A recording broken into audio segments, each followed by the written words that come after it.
Hallo und herzlich willkommen auf Epic. Heute bei uns das How-To, Wahl der richtigen Montage und Platzierung eines Reflexvisiers.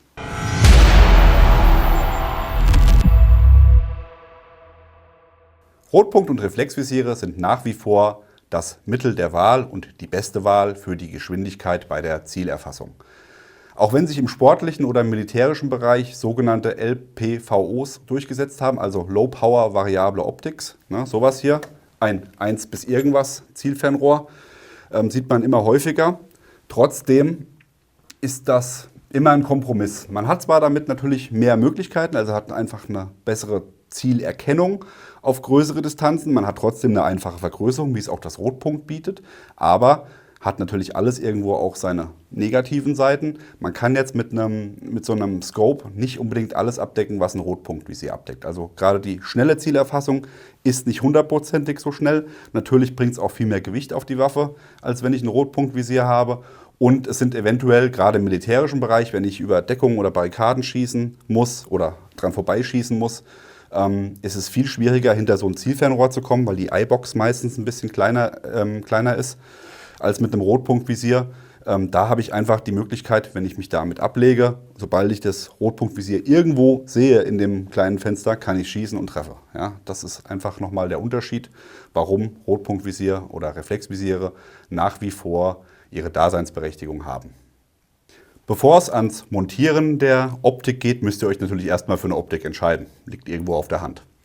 Bei unseren Waffen ist es so, dass wir uns weitestgehend für Holosun-Optiken entschieden haben und wirklich auch Aimpoints und EOTechs verbannt haben, genau aus diesem Grund. Einfach, weil wir der Meinung sind, das, was wir damit machen, da ist ein Holosun einfach besser, es bietet mehr. Ja.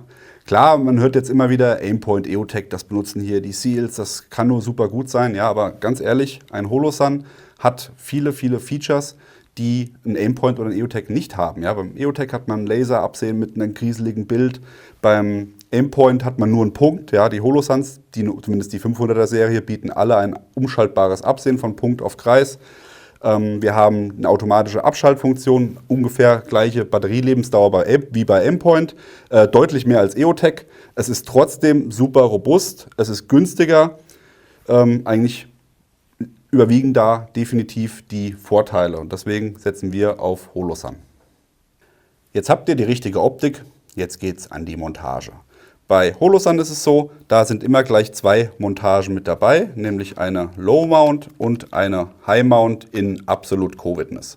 Was Absolute Co-Witness ist, da komme ich gleich noch drauf zu sprechen, die sind einfach schon mit dabei. Das ist nämlich auch eines der Vorzüge bei Holosun-Optiken. Holosun nutzt nämlich das Aimpoint-Footprint. Das bedeutet, alle Aimpoint-Montagen passen auch bei Holosun. Natürlich nicht auf allen Geräten, das sollte klar sein. Die Pistol Sights logischerweise nicht, da wird Trijicon RMR weitestgehend genutzt. Bei den Langwaffenoptiken ist es so, dass zum Beispiel beim 530, da könnte eine Aimpoint-Montage drunter passen. Das 510 und 512, hier ist es genau, die beiden haben integrierte Montagen. Das heißt, da kann man die Montage nicht wechseln. Das ist aber auch nicht schlimm, denn hier ist schon direkt bei dem einen zumindest ein Schnellspanner mit dabei. Und beim 515 ist es auch so, dass man hier eine Aimpoint-Montage nutzen kann, wobei hier die von Haus aus mitgelieferte Montage ein bisschen besser ist. Jetzt kommt nämlich auch der Punkt, ein bisschen besser. Das, was dabei ist bei Holosun, ist jetzt natürlich nicht Top-Notch, State-of-the-Art, Best-Looking Device. Es ist das, was es ist, nämlich eine solide Montage, die das Return to Zero gewährleistet. Also sprich, wenn ich die Optik runtermontiere von der Waffe und wieder drauf montiere, dass sie dann eingeschossen nach wie vor ist. Also dass es die Treffpunktlage sich nicht verlagert. Aber ansonsten, es ist jetzt nicht unbedingt wunderschön. Wir haben auch keinen Schnellspanner hier mit dabei. Es ist einfach eine simple Montage, aber der große Vorteil ist, kostet nichts, ist mit dabei. Ja? Also von daher eine coole Sache. Durch das Aimpoint-Footprint könnt ihr auf alle Hersteller ausweichen, die Montagen dafür herstellen, wie zum Beispiel MAK. Hier habe ich eine High Mount und eine Low Mount. Ihr könnt natürlich auch, was ich aktuell nutze, von ScalaWorks eine Montage nehmen. Oder aber ihr geht auf Eratac, wie sie alle heißen, LaRue. Es gibt da wirklich jede Menge Hersteller, die euch da entsprechend bedienen. Jetzt müsst ihr euch nur noch entscheiden, welche Höhe soll es denn werden. Bei der Montagehöhe gibt es aktuell 4,5 verschiedene Höhen, sage ich jetzt mal. Die gängigsten Höhen sind natürlich die, die auch bei Holosun mit dabei sind. Das ist einmal die Low Mount und die Absolute Co-Witness Mount. Eine Low Mount brauche ich dann, wenn ich eine flache oder sehr flach an der Laufsäule sein will, sprich bei der Schrotflinte. Oder aber, wenn ich hier so eine Lösung bauen will, dass ich sage, ich habe ein Zielfernrohr und habe trotzdem noch ein Rotpunktvisier, will das hier auf 45 Grad haben, da würde das High Mount hier viel zu weit nach oben gehen. Das heißt, da brauche ich auch eine flache Montage. Oder aber hier auf einem Carbine-Kit, ja, hier gut, hier wäre jetzt auch eine Absolute Co-Witness, wie es hier integriert ist, wäre auch möglich, das geht schon. Aber würde auch mit einer Low Mount ohne weiteres zu realisieren sein. Also von daher, dafür ist die Low Mount.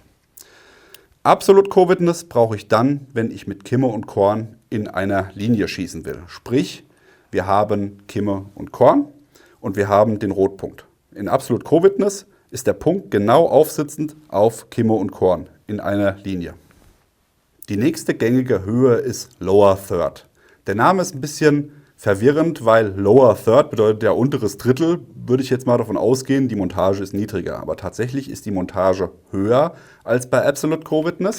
Aus dem Grund, weil Lower Third bedeutet, Kimme und Korn sind in dem unteren Drittel zu sehen. Das heißt, ihr seht den Punkt oder das Punktkreisabsehen und im unteren Bereich ist Kimme und Korn in einer Linie. Hier habe ich jetzt mal zwei Scalaworks-Montagen, einmal vorne in Absolute Co-Witness, seht ihr, ist ein bisschen niedriger und das andere ist Lower Third. Also der Unterschied ist marginal, also ein Magnifier zum Beispiel könnte beides bedienen tatsächlich in der Regel. Das hängt dann aber auch davon ab, ob ihr ein Tube-Visier habt oder eins mit einem offenen Open-Sight-Design. Das heißt, da müsst ihr auch auf jeden Fall drauf achten, wenn es um die Höhe geht. Die vierte Höhe bzw. die 4,5. Höhe haben wir leider nicht hier vorliegen, aber wir haben zumindest mal ein paar Bilder dazu. Und zwar ist das die sogenannte Night Vision Höhe. Hier geht es darum, dass man mit Nachtsichtgerät oder Gasmaske oder sonst irgendwelchen optisch störenden Geräten im Gesicht, um das Gesicht herum, trotzdem noch in der Lage ist, durch das Reflexvisier zu schauen. Das heißt, eine noch höhere Montage als Lower Third. Scalaworks zum Beispiel setzt hier auf 1,93 Zoll mit der Montage.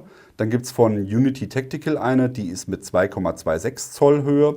Und American Defense geht sogar noch einen Schritt höher und geht auf 2,33 Zoll Höhe. Diese hohen Montagen haben natürlich alle einen Nachteil, sage ich mal, neben dem optikverbessernden Blick. Sie sind natürlich weit weg von der Laufsäule. Das sollte man auf jeden Fall immer beachten, wenn man so eine Montage kauft. Ja? Gerade wenn man auch im Bereich schießt, wo man mit Barrikaden oder Deckungen schießen muss. Ne? Je weiter das weg ist, je näher ihr eine Deckung an euch ran habt, desto eher ist die Wahrscheinlichkeit, dass ihr in die Deckung reinschießt. Einfach weil der Offset so hoch ist. Ja? Auch bei der Trefferlage auf der Scheibe wird sich das bemerkbar machen. Das habt ihr ja schon bei einem ganz normalen Absolute Co-Witness, dass da die Trefferlage nicht da ist, wo der Punkt ist, wo ihr hinschießt, ja, beziehungsweise wo ihr trefft, wenn die Waffe auf 100 Meter eingeschossen ist zum Beispiel. Ein weiterer Vorteil dieser hohen Montagen ist allerdings noch die Kopfposition. Wenn ihr zum Beispiel, jetzt muss ich hier die Waffe nehmen mit den zwei Optiken, aber das ist jetzt in dem Fall tatsächlich nicht schlimm. Wenn ihr jetzt mit einer Absolute oder Lower Third arbeitet, müsst ihr meistens den Kopf relativ weit nach unten legen. Wenn ihr jetzt hier eine höhere Montage habt, dann könnt ihr wirklich den Kopf fast gerade anlegen, also so, dass die Wange, die Auflage hier, die Wangenauflage gerade berührt und habt dann ein sehr, sehr schönes hohes Sehfeld. Das ist gerade für Brillenträger auch interessant, ja, damit man nicht hier so fast schon in die Schädeldecke reingucken muss. Also das ist wirklich nochmal eine Sache, die man auch bedenken sollte. Kann man sich mal überlegen, ob das vielleicht auch was für euch ist. Kommen wir zur richtigen Platzierung der Montage auf der Waffe. Denn wo ihr die Montage bzw. die Optik montiert, hängt auch stark vom Waffentyp ab. Ich habe hier eine Steyr AUG. Da ist es relativ simpel, weil wir haben einen Monolith Upper. Wir haben wirklich hier ein durchgängiges System mit einer durchgängigen Picatinny-Schiene. Das ist eine geile Sache, weil ich kann theoretisch hier die Optik da platzieren, wo ich möchte schon mal. Also vom Schussbild wird sich die Beeinträchtigung ist hier dann nada, null, nicht vorhanden, egal wo ich es hinsetze. Jetzt habe ich natürlich gerade auch wieder beim AUG das Thema, ich habe eine fixierte Schulterstütze, also keine zum Ausziehen wie beim A15. Das heißt, ich muss jetzt natürlich, wenn ich gerade auch hier wie hier auf der Waffe zu sehen mit einem Magnifier arbeite, den Augenabstand so einrichten, dass ich mit dem Magnifier auch dahinter komme. Ja? Das heißt, Magnifier und Reflexvisier sollten nicht so weit auseinander sein, gerade auch hier bei den Mikroteilen. Die haben nämlich ein relativ kleines Sichtfenster. Je weiter ich das jetzt wegbaue vom Magnifier, kriege ich mehr Gehäuse rein. Das heißt, die sollten relativ nah beieinander sein. Und dann bestimmt der Magnifier den Abstand. Ja, der muss hier relativ nah sein, weil der einen relativ kurzen Augenabstand benötigt, dieser Magnifier. Das heißt, hier habe ich dann ein relativ nahes Setup zum Gesicht hin. Wenn jetzt kein Magnifier genutzt werden würde, könnte man hier die Optik weiter nach vorne bauen. Gerade auch bei dem kleinen Visier ist es vom Gewicht her super gut, wenn man die nach vorne baut. Hier die AUG ist ja eher hecklastig, von daher kein Thema. Bei der AR-15-Plattform verhält sich das Ganze ein bisschen anders als bei der Steyr AUG. Wobei es natürlich auch Hersteller gibt, wie zum Beispiel LMT. Die bieten auch einen Monolith-Upper. Habe ich hier euch mal ein Bild eingeblendet. Das bedeutet auch durchgängige Picatinny-Schiene. Auch hier kann ich entsprechend die Montage der Optik frei wählen. Natürlich auch immer in einem sinnvollen Rahmen. Der sinnvolle Rahmen, da kommen wir jetzt mal auch bei der AR-15 drauf zu sprechen. Hier habe ich jetzt eine typische AR-15 mit einem Vorderschaft und mit einem Upper-Lower-System. Immer wenn irgendwas hier zusammengeschraubt wird, also sprich ein Vorderschaft und ein Upper, habt ihr hier eine Verbindung und da solltet ihr auch nicht drüber gehen. Also nach Möglichkeit nicht hier montieren, aber auch nicht hier am Übergang. Also das ist sogar noch schlimmer tatsächlich, als wenn ich sie ganz vorne drauf montiere, weil hier ist genug Spiel da, dass sich die Optik verziehen kann und damit auch die Trefferlage sich verändert. Ihr solltet bei der AR-15-Plattform tatsächlich nach Möglichkeit immer hier platzieren. Warum, erkläre ich gleich. Ihr könnt natürlich jetzt, wenn ihr eine durchgängige Schiene habt, auch weiter nach vorne gehen. Oder wenn ihr sagt, ich schieße jetzt nur im absoluten Nahbereich. Wenn ich mit einer Optik nur im 10, 15, 20 Meter Bereich immer schieße, niemals weiter, dann ist die Trefferabweichung so marginal, dass ihr wirklich auch hier hinbauen könntet, wenn ihr das denn wolltet. Ja? Also wenn ihr keinen Platz habt oder warum auch immer. Ja? Jetzt kommt der Punkt, warum wir den hier hinbauen.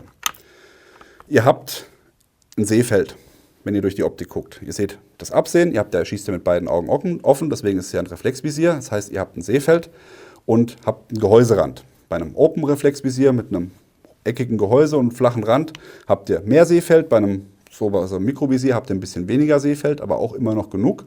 Und da hängt es jetzt davon ab, je weiter es natürlich vom Auge weg ist, Achtung, unter Vorbehalt, desto weniger Rand habe ich. Das ist natürlich ab einem bestimmten Punkt ist das hinfällig. Also ob ich es jetzt hier montiere oder hier montiere, da ist der Unterschied vom Gehäuserand nicht wirklich spürbar. Aber wenn ich hier montiere und wenn ich hier ganz nah ans Auge rangehe, ja, da ist der Gehäuserand deutlich mehr im Sehfeld und stört, als wenn ich es hier montiere. Deswegen sieht man auf den meisten AR-15-Plattformen die Optik hier montiert. Das hat nämlich einen Grund, genau der ist es. Ich habe besseres Sehfeld, ich darf nicht auf den Upper gehen und das ist der Grund, warum ich hier platziere.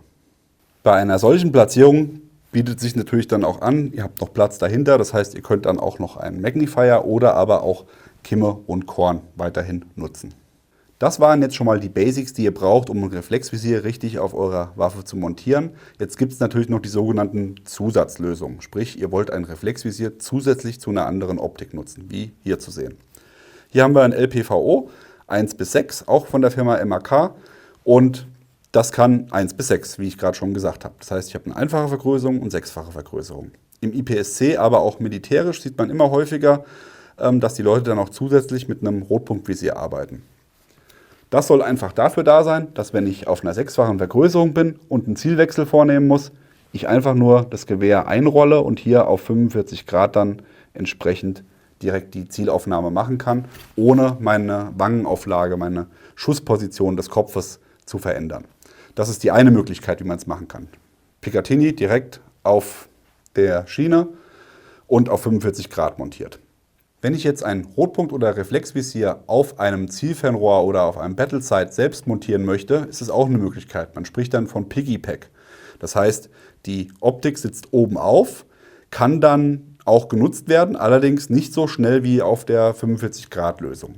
Hier bietet sich an, dass man auf eine Montage zurückgreift, entweder einen Ring, der am Zielfernrohr montiert wird, den kann man dann auch frei bewegen, also sprich, da ist der Winkel komplett frei einstellbar. Ihr könnt aber auch auf Montagen zurückgreifen für ein Zielfernrohr, die bereits schon die Schnittstelle bieten für eine Picatinny-Schiene. Meistens ist es dann so, dass ihr auf 12 Uhr oder auf 2 Uhr oder auf 10 Uhr schon Schnittstellen habt oder Vorrichtungen für eine Schnittstelle und dann entsprechend die Optik setzen könnt. Das bietet euch die Möglichkeit dann auch so zu schießen, hat aber den Nachteil, dass ich wie gesagt nicht schnell von einer großen Vergrößerung auf eine niedrige Vergrößerung wechseln kann. Das ist dann dafür gut, gerade im militärischen Bereich.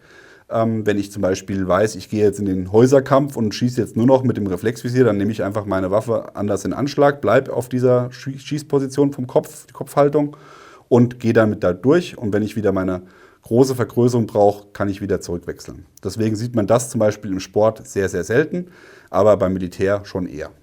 Gerade auch mit Plattenträger oder sonstigen Geschichten im Nahbereich, da braucht man nicht unbedingt dann die perfekte Schussposition, das sind dann relativ kurze Distanzen. Da ist das auf jeden Fall eine Montagemöglichkeit, die auch funktioniert. Das war unser Video zur richtigen Montage und Wahl der Position auf eurer Waffe. Ich hoffe, wir konnten euch da ein bisschen mehr Licht ins Dunkel bringen. Vielleicht ist es für viele schon alter Hut, die wissen Bescheid, aber vielleicht haben wir auch einige, die noch nicht sich so lange mit dem Schießen beschäftigen und sich immer fragen, wo positioniere ich die Optik richtig auf der Waffe. Ich sehe auch immer wieder in irgendwelchen Facebook-Seiten oder Gruppen, sehe ich auch immer wieder, wo Leute dann aus Platzgründen einfach die Optik auf Upper und Lower kombiniert, auf Upper und Vorderschaft kombiniert setzen. Da graust es mir immer und denke ich, das könnt ihr nicht machen, gerade wenn ihr Präzision schießen wollt, aber deswegen haben wir uns gedacht, wir machen mal dieses Video. Vielleicht hilft es ja dem einen oder anderen.